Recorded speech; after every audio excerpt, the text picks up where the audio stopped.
Основной задачей органов власти всех уровней на нынешнем этапе является решение задач социально-экономического характера в условиях санкций. Для этого в республике созданы оперативный штаб и комиссии по вопросам продовольствия и непродовольственных товаров. Сейчас, по словам президента, важно поддержать экономику и жителей.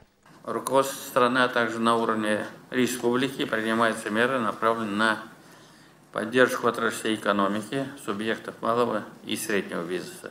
Обеспечение продовольственной безопасности, недопущение дефицита лекарственных препаратов, медицинских изделий и, конечно же, непродовольственных товаров первой необходимости. Пресечение необоснованного роста цен. Поддержку граждан, в том числе семей с детьми и других незащищенных категорий. Постоянно в режиме ведется мониторинг ситуации. Это первый доклад по результатам работы оперативного штаба и 2 комиссий, созданных по поручению Рустама Минниханова. Всю эту неделю Минпром, Минэконом, Минсельхоз, УФАС и другие ведомства мониторили наличие товаров и цены.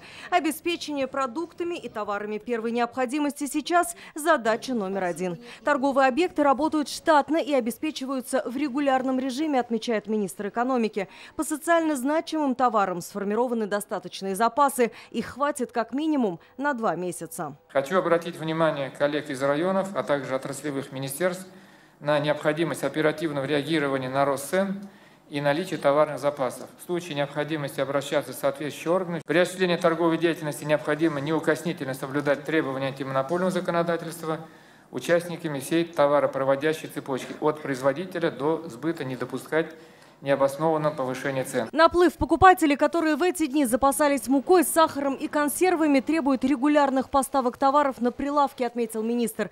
Здесь помогает похожий опыт начала пандемии, когда выстроилась цепочка взаимодействия между ведомствами, торговыми сетями и производителями.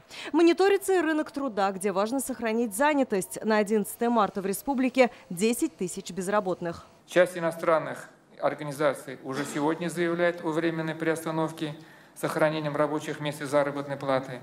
Ситуацию на рынке труда необходимо держать на постоянном контроле. Министерству труда необходимо проработать с федеральным министерством выделение финансовых средств на реализацию дополнительных мероприятий, направленных на снижение напряженности на рынке труда, опережающего обучения. Еще одна ключевая задача – импортозамещение. Это работа по 3 направлениям. Организация поставок из несанкционных стран, межрегиональная кооперация, то есть поиск поставщиков по всем субъектам страны и организация производства в республике. Мидхат Шигиахметов напомнил о всех федеральных мерах поддержки – льготных кредитах, субсидиях, кредитных каникулах. Задача для профильных министерств и глав районов – обеспечить участие татарстанских компаний и предпринимателей в этих программах. В республике будут и свои меры поддержки. Это и предоставление отсрочки по уплате основного долга по договорам микрозаймов, это и субсидии самозанятым гражданам на закупку оборудования, это и поддержка экспортно-ориентированных предприятий по поиску новых рынков в странах, не включенных в перечень недружественных государств.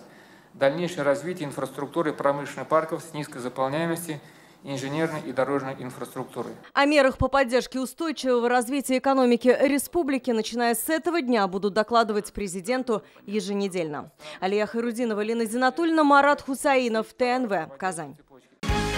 Закажи рекламу на ТНВ. Телефон в Казани 5 705 100.